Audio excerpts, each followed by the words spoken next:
Good morning friends, welcome back to my another video. তো আজকে হচ্ছে সানডে। তো সানডের দিন তো একটু লেট হয়েই যায় সবার উঠতে ঘুমের থেকে। তো ঠান্ডার দিন তার জন্য একটু লেটও হয়ে গেল ঘুমের থেকে উঠতে।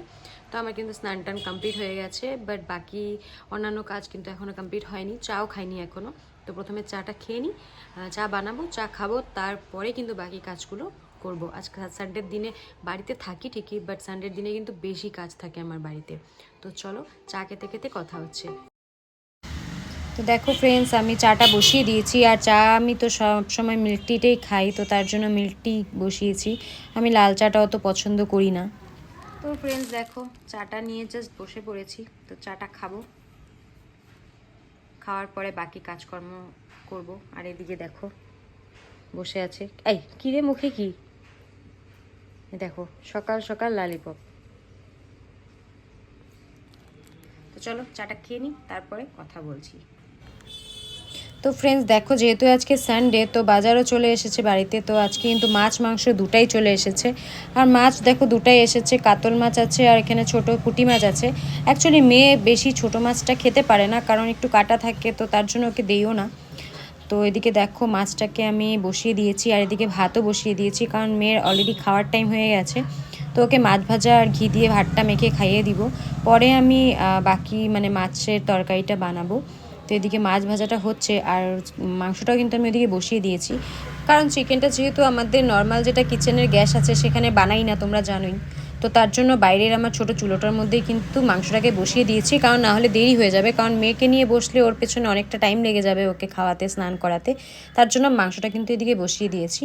তো যাই হোক ফ্রেন্ডস দেখো, আমার সানডের দিনের যেটা রান্নাবাড়ি ছিল মোটামুটি শেষ হয়ে গেছে। তো তারপরে খাওয়া দাওয়া করে অল্প রেস্ট নিয়ে নিলাম সবাই মিলে। তারপরে আজকে একটু যাওয়ার কথা ছিল, বিকেলে ভেবেছিলাম একটু বের হবো, বাইরে প্ল্যানিং করেছিলাম বের হওয়ার। কিন্তু না, আজকে আর ইচ্ছে করলো না বেরোতে, কারণ ডেইলি যেহেতু আমি বের হই। তো এদিকে দেখো জামা কাপড় কত যেগুলো ধুয়েছিলাম সেগুলো এখানে নিয়ে এসেছি, শুকিয়ে গেছে। তো এগুলোকে গুছিয়ে নিচ্ছি অল্প তাড়াতাড়ি করে। আর এই জামা কাপড় গোছানোর কাজটা আমার বলতে পারো একদমই ভালো লাগে না। একদম বোরিং লাগে এই জামা কাপড় ধুয়ে তো দিই ঠিক আছে, তারপর নিয়েও আসি, বাট এই গোছানোর কাজটা আমার ভালো লাগে না। কারণ ডেইলি আমার অনেক জামা কাপড় হয়ে যায় ধুতে হয়, কারণ আমাদের 3-4 জনের জামা কাপড়। মেয়ের তো অনেকগুলোই নোংরা হয় জামা কাপড় ডেইলি, তো সেগুলোকে ডেইলি ধুয়ে আবার গোছানোটাই আমার একদম আলসি লাগে বলতে পারো। আর হ্যাঁ, যেটা বলছিলাম যে বাইরে বেরোনোর কথা, তো ভাবছিলাম অল্প বাইরে একটা মল নতুন হয়েছে আমাদের এখানে।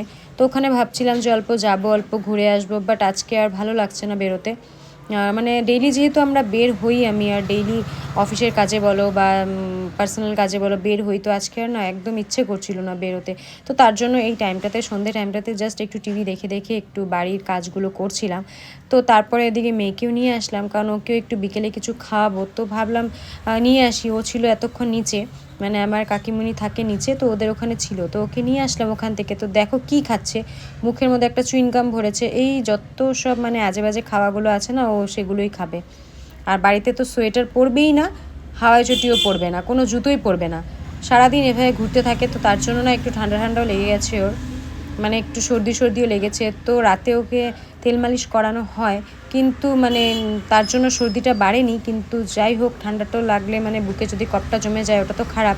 তো ওকে অনেক বকা টকা দিয়ে কোনো রকম বিছানার উপরে উঠিয়ে দিলাম ওর বাবার সাথে। তো এদিকে আমি চলে আসলাম, একটু আজকে ম্যাগি বানাবো। ম্যাগিটা ওকে আজকে বয়েল করে খাওয়াবো, আর অনেক দিন থেকে ম্যাগিটা খায় না। তো ভাবলাম আজকে একটু ম্যাগিটা বানিয়ে দিই। তো ম্যাগিটাকে এখানে বয়েল বসিয়ে দিয়েছি। আর ম্যাগির মধ্যে ভেজিটেবলস দিলে আমার মেয়ে আবার খেতে চায় না, ও ম্যাগিটা একটু বয়েল করে দিলে একটু খাবে ভালো করে। তো তার জন্য দেখো ম্যাগিটা বয়েল করে নিয়েছি। তো এখন নিয়ে যাচ্ছি মেয়ের কাছে, ওকে একটু খাওয়াবো।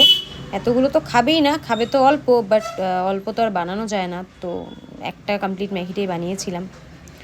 তো চলো যাচ্ছি মেয়ের কাছে। তো দেখো নিয়ে এসেছি মেয়ের কাছে, এই দেখো ওর মুখের মধ্যে কি চুইনকামে ভরা, ঠিক আছে। তো যাই হোক, ওর চুইনকামটা বের করে দিয়ে ওকে ম্যাগিটা খাইয়ে দিলাম। ম্যাগি খাওয়ানোর পরে এখন কি করব, আর তো বাইরে যেহেতু যাইনি, তো দেখো মেয়ের যেটা আলমারি ছিল সেটার সমস্ত জামা কাপড় আমি নামিয়েছি। কারণ ওর এই আলমারিটা না ডেইলি 2-3 দিনের মধ্যে আমার সব নষ্ট হয়ে যায়, কারণ ও নিজে নিজে ড্রেস বের করে আবার ওগুলোকে গুছায়, কি করব। তো যাই হোক, কোনো রকম আলমারিটাকে গুছালাম ফ্রেন্ডস। তো আজকের মতন ব্লগটাকে এখানেই শেষ করছি, দেখা হচ্ছে নেক্সট ব্লগে। Thank you for watching.